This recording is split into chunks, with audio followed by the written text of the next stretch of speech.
Welcome to the show.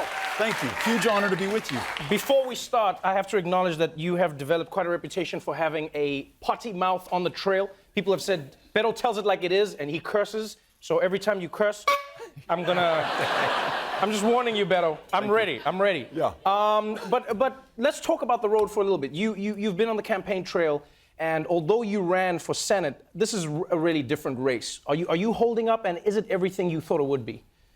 America is a lot bigger than Texas. So a lot more counties, a lot more ground to cover, a lot more people to meet. But the basics of an election or a campaign or democracy are the same. You're there to meet people, to introduce yourself. And if you're doing it right, you're listening to them as well. And you're reflecting back their stories, their experiences, and hopefully bringing new people into the experience. When we first ran in Texas, our state ranked 50th in voter turnout. Not because we love our democracy any less than anyone else, but literally we were drawn that way. Based on the color of your skin or your ethnicity, you may be drawn out of a congressional district to diminish the power of your vote, this racial gerrymandering that we had. So we went to every single one of the 254 counties to bring everyone in, and we had the highest level of voter turnout in a midterm election in 2018. That's what we need to do this year against Donald Trump. Right, you definitely did that, but you know, there's no denying that this race hasn't turned out maybe the way you would have intended, because everyone knew the name Beto O'Rourke because you blew up in the race against Ted Cruz. You know, you had people rallying for you even from outside of the state. I mean, you had Beyonce give you an endorsement. That's Beyonce. I mean, you won the race there. I don't know why you're still in politics. I would just wear a T-shirt that says Beyonce chose me. But the presidential race seems to be different. It seems to be in and around like preconceived notions of leadership or what people think they know about you. So are you where you hoped to be in the presidential race? Look, I would love to be doing a lot better. That's for sure. But I got to tell you, I am so grateful for the extraordinary supporters and volunteers, some of whom I see here right now that traveled all the way to New York to be here.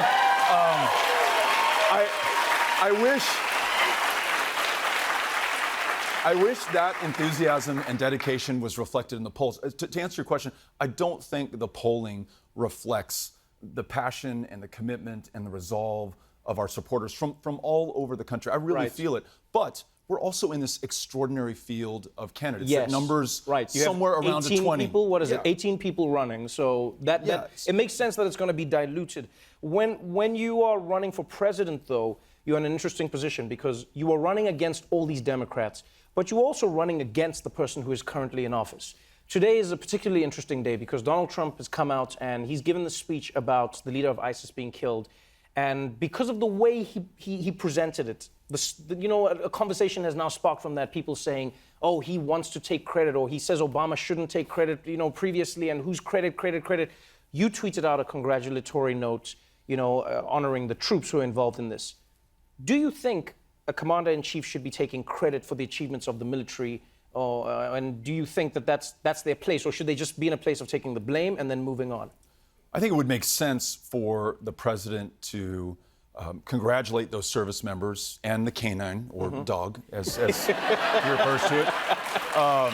But also, you know, some have made the case, and it's very compelling to me, that this raid was successful in spite of or despite the president, not because of him, to turn his back on those Kurdish fighters whose intelligence and help located al-Baghdadi in the first place and made sure that we were successful. His precipitous withdrawal that created a void that Turkey and Russia, Iran, and ISIS and Assad have all come into. It is really a miracle that we were able to do this, but is really owing to our allies, our friends, our partners on the ground, and those brave service members who put their lives on the line to ensure that there was justice for this country. When you look at the situation as somebody who's auditioning to be the commander-in-chief, do you think that Trump made the right move in pulling the troops out? Because you've said previously that the unending wars cannot continue for America. There needs to be a reason for what is happening. Trump has said there is no reason now that ISIS is virtually defeated. Do you agree with that, or how would you have handled the situation differently? I don't, because the al-Baghdadi raid is a great example. Because of those partnerships that we have on the ground, we are successful. Without those partnerships, not only is our standing and our stature, but our security is diminished in that area, as well as it is around the world. There are going to be fewer potential allies down the road after they've seen how we've treated the Kurds. So at some point, our military engagement in Syria and Iraq and Afghanistan and Yemen and Somalia and Libya and all these other countries has to end, but it has to end predicated on a political solution, or we will find U.S. service members back there again, their lives on the line once more. If ISIS is the son of al-Qaeda, what have we done to prevent the next generation of al-Qaeda or ISIS-like fighters in that region? We need to be working on diplomatic, political solutions there. That necessitates close working relationships with our friends, our allies, and even being willing to sit across the table from those who do not see eye to eye with the United States. That's the only way to resolve these differences peacefully, nonviolently, diplomatically, without using military force. Speaking of solutions, let's move on to a list of solutions you drafted and proposed today with regards to prison reform. This is truly one of the biggest issues facing America today. To have, the population of a small country imprisoned is something that has been a black mark on America's record for too long, excuse the pun. Right. You have a large prison population in a country where it seems like the prison population is not going to dwindle anytime soon. What do you think needs to change beyond the obvious, right, and how do you begin changing that? You've got to stop this flow that really begins in school, and it doesn't begin in high school, this schoolhouse to jailhouse pipeline that we all hear about. It starts in kindergarten when a child is 5 years old. In Texas, that child is 5 times as likely to be disciplined or suspended or expelled if he or she is a child of color. That kid is absolutely defenseless against the system into which she was born. So, making sure that we don't just have equality in terms of funding for our schools, but equity in our schools. The teachers should look like the students in front of them. We're going to have much better outcomes if we do that. Ending the profit incentive for the incarceration epidemic that we have right now. 2.3 million behind bars, more than on any other country on the planet, disproportionately comprised of people of color, and there are for-profit prison companies who have a vested interest in that continuing to be the case. So end for-profit prisons and cash bail in America. You'll do a lot to address this issue. Why the cash bail?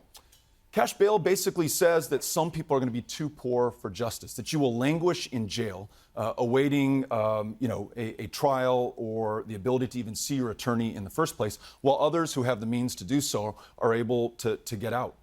If we complement that with an end to the war on drugs, which has really become a war on people, and a war on some people more than others. Some have called it the new Jim Crow, because though white Americans and black Americans will use marijuana at the same rate, black Americans are far more likely to be stopped and frisked and arrested and incarcerated, and upon release to bear the consequences of that. Checking a box on every employment application form, meaning it's less likely that you get the job, unable to pursue higher education or get a small business loan.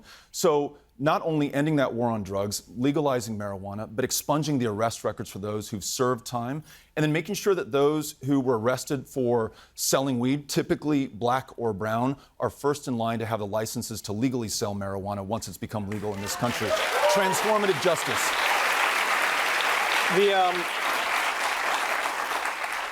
The one thing about you that has been consistent is that your policies have resonated with multitudes of people. The Democratic race, though, has not been kind to you, partly due to the fact that it is overcrowded and there are, the bigger names who seem to be taking up most of the votes.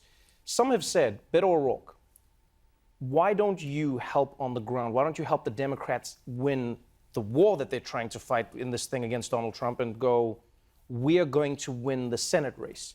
Because if a Democratic president comes in but they don't have the Senate, then all of this is going to be, hampered at best. How do you respond to those people who say, Beto, just focus on the Senate, and you've done better in Texas than any Democrat in the last quarter century? How do you respond to those people when they say that to you? I tell them that I want to be the president that this country needs, that we are so sorely lacking right now. A president who heals instead of inflames, who brings us together instead of further dividing us, who operates on ambition and aspiration instead of fear. And I want to be the nominee of this party who can win Texas and its 38 electoral college votes. That state, more than any other, could put Donald Trump away, now and forever. And we know that this guy, if there is the slightest question about the outcome of that election, he will exploit it to his full advantage. Texas, those 38 electoral college votes, makes that victory incredibly clear to the American people, and then forever changes the electoral landscape in America. And in addition, having me at the top of the ticket also helps the nominee for U.S. Senate against John Cornyn, as well as down ballot races throughout the state of Texas. So I think I can do more as the nominee and more as president than I can in any other position, and that's why I'm pursuing that for this country. Wow, that's a powerful position to take. Yeah. So good having you on the show. Thank you. Good luck for Iowa. I know it's going to be a tough one. Thank you so much for being here. Beto O'Rourke, everybody.